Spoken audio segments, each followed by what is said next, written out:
সোমবার ঘরের মাঠ যুবভারতীতে সুদে আসলে হিসেব মিটিয়ে নিয়েছে মোহনবাগান। খালিদ জামিলের ছেলেদের প্রথম সেমির অপমান যেন এক লহমায় মিটে গিয়েছে বাগানের। গতকাল দুই প্রতিদ্বন্দ্বীর রুদ্ধশ্বাস লড়াইয়ের সাক্ষী থাকতে যুবভারতী ক্রীড়াঙ্গনে ঢল নেমেছিল ভক্ত সমর্থকদের, যদিও সেখানে সিংহভাগই ছিল সবুজ বেরুন সমর্থক। বলা ভালো, সেই শুভাকাঙ্ক্ষীদের উচ্ছ্বাসকে সম্মান জানিয়ে জামশেদপুরকে একেবারে ঘুরিয়ে দিয়েছে আপুইয়ারা, যার জেরে একটানা 3 বারের মতো আইএসএল ফাইনালে জায়গা চূড়ান্ত করেছে কলকাতা ময়দানের এই প্রধান। চলুন জেনে নেওয়া যাক সোমবার বাগানের একতরফা জয়ের প্রধান কারণগুলি কী কী। 1 নম্বর যদি বলা যায়, মনবীর এবং আপুইয়ার দলে ফেরা। ইন্ডিয়ান সুপার লিগের গোটা মরশুমের গোছানো ফুটবল খেলে পয়েন্ট তালিকার মগডালে জায়গা ধরে রেখেছে মোহনবাগান। মরশুমের একবারে শুরুর দিকটা ভালো না গেলেও ধীরে ধীরে শক্তি বাড়িয়েছে সবুজ বেরুন ব্রিগেড। এই মরশুমে কার্যত অপ্রতিরোধ্য ফুটবল খেলে লিগ শিল্ড নিশ্চিত করার পাশাপাশি সেমির মঞ্চে আসন পাকা করেছিল হোসে মলিনার দল। তবে সেমির প্রথম আসরে মাঠে সেরা একাদশ না থাকায় জামশেদপুরের কাছে হারতে হয়েছিল মোহনবাগানকে, তাও সামান্য ভুলের জন্য।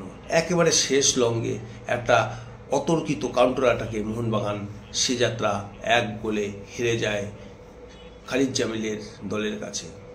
সেদিন চোট সমস্যার কারণে দলে জায়গা ছিল না মনবীর সিং এবং আপুইয়ার। তবে কোচ মলিনা প্রতিশ্রুতি দিয়েছেন ঘরের মাঠে দ্বিতীয় সেমিতে একেবারে ভিন্ন রূপে দেখা যাবে মোহনবাগানকে। গতকাল ঠিক সেটাই হয়েছে। চোট যন্ত্রণা কাটিয়ে আপুইয়ারা দলে ফিরতেই একেবারে জাত চিনিয়ে দিয়েছে মোহনবাগান। কাজেই বলা যায় গতকাল বাগানের জয়ের রাস্তাটা অনেকটাই সহজ করে দিয়েছে আপুইয়ার দাবানল গতির গোল। অন্যদিকে বাগানের ডান প্রান্তের ভরসা মনবীরের উপস্থিতিতে একেবারে আটঘাট বেঁধে নেমেছিল মোহনবাগান, যা গতকালের একতরফা জয়ের প্রধান কারণ। ঠিক সেইভাবেই লিস্টন কুলাসো, আশিক কুরুনিয়া প্রত্যেকেই যেন ঝাঁপিয়ে পড়েছে জামশেদপুরের রক্ষণভাগে। ত্রাহি তাহিরাও পড়েছে, কখন ভেঙে পড়ে একেবারে তাসের ঘরের মতো সেই অপেক্ষায়। দ্বিতীয় কারণ যদি ধরা হয়, তাহলে শক্ত রক্ষণ ভাগ হচ্ছে মোহনবাগানের সাফল্যের প্রধান চাবিকাঠি। গোটা মরশুমে শক্ত হাতে মোহনবাগানের রক্ষণ ভাগ ধরে রেখেছেন সুভাষিস বসু এবং আশিস রায়রা, সঙ্গে সঙ্গে 2 বিখ্যাত বিদেশি টম আলড্রেট এবং আলবার্টো রড্রিগেজ। একবারে চীনের প্রাচীর হয়ে দাঁড়িয়েছে সমস্ত দলের কাছে মাথা ব্যথার কারণ এই মোহনবাগানের ব্যাকলাইন।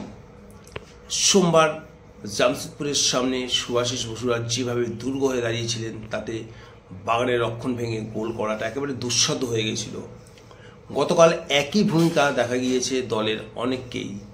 মোদ্দা কথা, সবুজ বেরুনের কঠিন রক্ষণভাগের কারণে গতকাল এক চুল সুযোগ পায়নি প্রতিপক্ষ। 3 নম্বর যদি ধরা যায়, তাহলে কোচ মলিনার পরিকল্পনা। মোহনবাগানে কোচ হওয়ার আগে স্পেনের ফুটবল সংস্থার ডিরেক্টর ছিলেন তিনি। এখানে একজন সুদক্ষ কারিগরকে দলের দায়িত্ব দিয়ে বাগান যে কতটা উপকার হয়েছে তা হাড়ে হাড়ে টের পাচ্ছে বাকি দলেরা। গত লেগে জামশেদপুরের কাছে পরাস্ত হয়েই কার্যত হুঙ্কার ছেড়েছেন মলিনা। বাগান কোচ জানিয়ে দিয়েছেন পরবর্তী সেমিফাইনালে একেবারে ভিন্ন চেহারায় দেখা যাবে মোহনবাগানকে। তবে একথা বলেই থেমে থাকেননি তিনি। ঘরের মাঠে দলেরকে বড় সাফল্য পাইয়ে দিতে একেবারে দিন রাত এক করে পরিকল্পনা ফেলে গিয়েছেন মলিনা। বুদ্ধি করে দলে টেনে এনেছেন 2 তাবড়কে, আর তাতেই এসেছে সাফল্য। 4 নম্বর যদি ধরা হয়, তাহলে সেটা হবে ঘরের মাঠ প্রধান অস্ত্র, অর্থাৎ এই ক্রাউড কিন্তু মোহনবাগানকে অনেকটাই সাফল্য এনে দিয়েছে। গতকাল ঘরের মাঠের সুবিধা কাজে লাগিয়েছে মোহনবাগান। প্রথম সেমিতে ইস্পাত নগরীর ডিআরডি টাটা স্পোর্টস কমপ্লেক্সে হারের পর ঘরের মাঠকে কাজে লাগাতে একেবারে উঠে পড়ে লেগেছে সবুজ বেরুন। ওয়াকিবহাল মহল বলছে সোমবার বাগানের একতরফা জয় নেপথ্যে রয়েছে ঘরের মাঠের আবহাওয়া, মুড়মুড় চিৎকার এবং কন্টিনিউ মোহনবাগানের পক্ষে সাপোর্ট করে যাওয়া। বলে রাখি, চলতি মরশুমে মুম্বাইয়ের ড্র ম্যাচ ছাড়া প্রায় সিংহভাগ ম্যাচই ঘরের মাঠে জয় পেয়েছে মোহনবাগান। তাহলে এই যে মোহনবাগানের সাফল্য, তার পেছনে আরও একটা কারণ হচ্ছে, যে কারণটাকে আমি প্রধান হিসেবে ধরবো, সেটা হচ্ছে মোহনবাগান সাপোর্টাররা জামশেদপুরে গ্যালারিতে বসে জামশেদপুরের সাপোর্টারের কাছে মার খাওয়া, রক্তপাত, তাদের মাথা ফেটে যাওয়া, প্রচণ্ড মার, এবং তারপরেই মোহনবাগানের কোচ সহ সমস্ত প্লেয়াররা একেবারে প্রতিজ্ঞা করে বসেন এর বদলা আমাদের 7 তারিখে নিতেই হবে। অর্থাৎ সোমবার একেবারে দেখিয়ে দিয়েছে বদলা কীভাবে নিতে হয় এবং জামশেদপুরকে পরিষ্কার 2-0 গোলে হারিয়ে একেবারে জামশেদপুর দল সহ জামশেদপুরের সাপোর্টার সমস্ত জামশেদপুর টাটানগরী জামশেদপুর পুলিশ জামশেদপুরকে বুঝিয়ে দিয়েছে যে কলকাতার এই প্রধান কিন্তু অন্য কোনো দলের মতো নয়। সুতরাং তাদের বিরুদ্ধে পাঙ্গা নিতে গেলে কিন্তু তার পাটকেলটা কিন্তু খেতেই হবে। আর যেভাবে খালিদ জামিকে মাটি ধরিয়ে দিল মোহনবাগান, সেটা বহুদিন সমর্থকদের মনে থাকবে এবং ইতিহাস হয়ে থাকবে। এই মুহূর্তে মোহনবাগান কিন্তু বেঙ্গালুরু মুখোমুখি, অর্থাৎ আগামী 12 তারিখে কিন্তু যুব ভারতীতে হচ্ছে সেই মহেন্দ্রক্ষণ যেখানে মোহনবাগান এবং বেঙ্গালুরু ফাইনাল খেলবে। আর একটা ম্যাচ দূরে মোহনবাগান ইতিহাস সৃষ্টি করায় আর ডাবল তৈরি করা, ডাবল করে নেবে, অর্থাৎ লিগ শিল্ড আর ISL চ্যাম্পিয়ন একসঙ্গে হবে। তারপর আছে সুপার কাপ।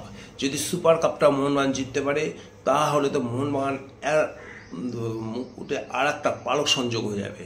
তো আমরা সেই প্রতীক্ষায় থাকব আগামী 12 তারিখে মোহনবাগান এবং বেঙ্গালুরু FC ম্যাচে কি হয় সেটা, এবং তারপরে সুপার কাপ আশায় থাকবো। তো ভিডিওটা যদি তোমাদের ভালো লাগে লাইক এবং শেয়ার করতে একদম ভুলবে না। আর যারা প্রথমবার এসেছে এই চ্যানেলে কেন এত করছো, সাবস্ক্রাইব করে ফলে চ্যানেলটিকে নতুন ভিডিও আপডেট পাওয়ার জন্য। তো দেখা হবে নতুন কোনো ভিডিওতে। বাই।